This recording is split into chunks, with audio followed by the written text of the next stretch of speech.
اس کو ہم دور کریں اور برجز ہم بلڈ کریں. اب یہ ہوتا ہے کہ نہیں ہوتا یہ الگ بات ہے, کیونکہ مسائل کو اتنے آسان نہیں ہیں. یہ کافی جو مسٹرسٹ ہے یہ کافی گھمبیر ہے, کیونکہ ٹیریٹوریل ڈسپیوٹس بھی ہیں نا. اس وقت اگر آپ دیکھیے, مجھ سے پوچھیے تو میں یہ کہہ سکتا ہوں کہ کویت, بحرین اور یو اے ای یہ کسی نہ کسی حد تک آپ کہہ سکتی ہیں کہ ان کو کنسرن زیادہ ہیں.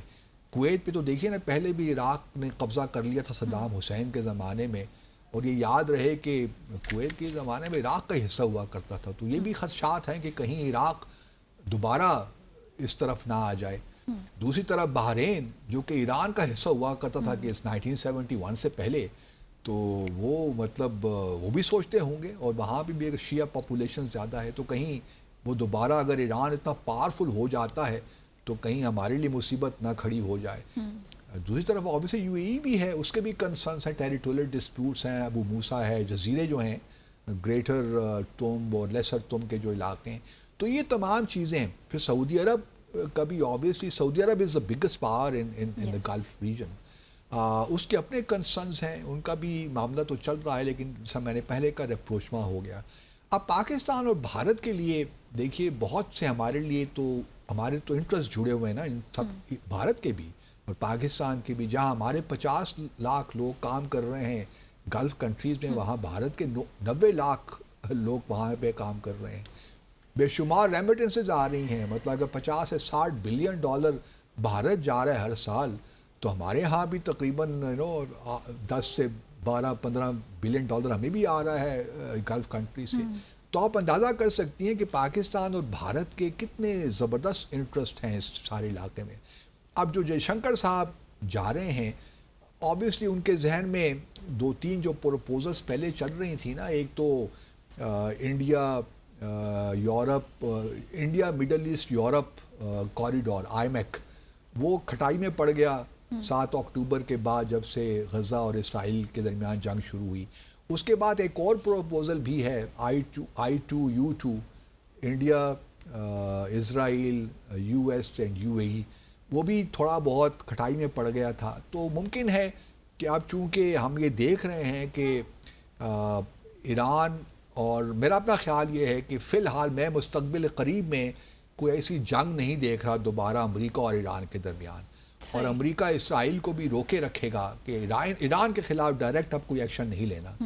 کیونکہ ہم نے جس طرح پہلے ڈسکس کیا نا کہ ایران کے پاس اب اسٹیٹ آف ہارموز کا بڑا زبردست ہتھیار آ گیا, انلیس کہ یہ تمام نیٹو کنٹریز اپنی فوجیں وہاں ڈپلوائے کر دیں اور بہت ہنگامہ کریٹ ہو, لیکن وہ سسٹینیبل نہیں ہے.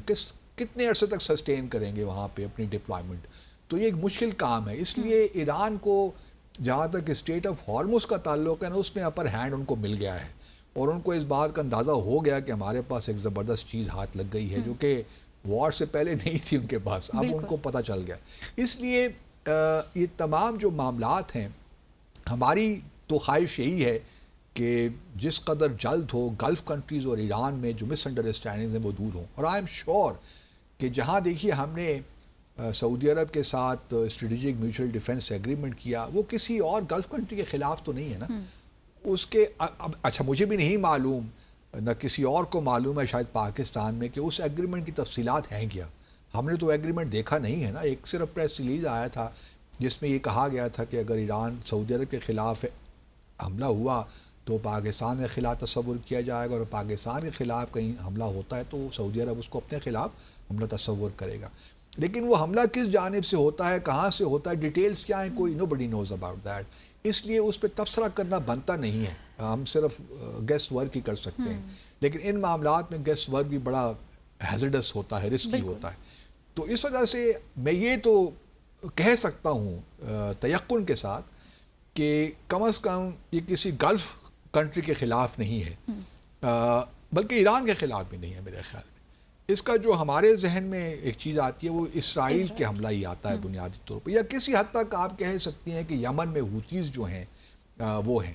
اب ایران کا دیکھیے نا سارا جو معاملہ ہے, جو ہم کہتے ہیں نا پراکسیز کا, ایران پراکسی سے حال, کیونکہ یہ خلیجی ممالک کی ایک بہت بڑا ایشو ہے یہ کہ ایران اس جنگ کے بعد جو اس کی پراکسیز ہیں, خاص طور پہ ہوتیز ہیں جو سعودی عرب کے لیے ایک بہت بڑا چیلنج ہے. اسی طرح حزب اللہ ہے, وہ ہے, پھر عراق میں بھی کچھ ہیں، سیریا میں بھی کچھ ہیں، کیا ان سے اپنا ہاتھ اٹھائے گا؟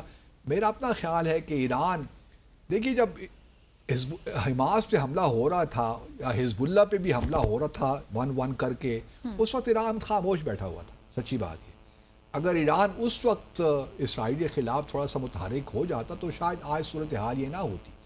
لیکن حزب اللہ پہ بھی ختم کیا، حسن نصر اللہ کو مارا گیا، اس کے بعد ان کے سکسیسر کو شہید کیا گیا، ابھی جو نعیم قاسمی ہے ابھی تھوڑا بہت ان کو بھی شہید کرنے کی کوشش کی جا رہی ہے. میرا اپنا خیال یہ ہے کہ ایران چاہے گا تو نہیں کہ، کیونکہ لیبنان کا ایک بہت بڑا ایشو بنایا ہے ایران نے، حزب اللہ کو بھی بڑا ایشو بنایا ہے. اب لیبنان اور اسرائیل کے درمیان بھی ٹاکس شروع ہونے کے امکانات موجود ہیں، لیکن حزب اللہ کو ڈسارم کرنا بہت مشکل ہے.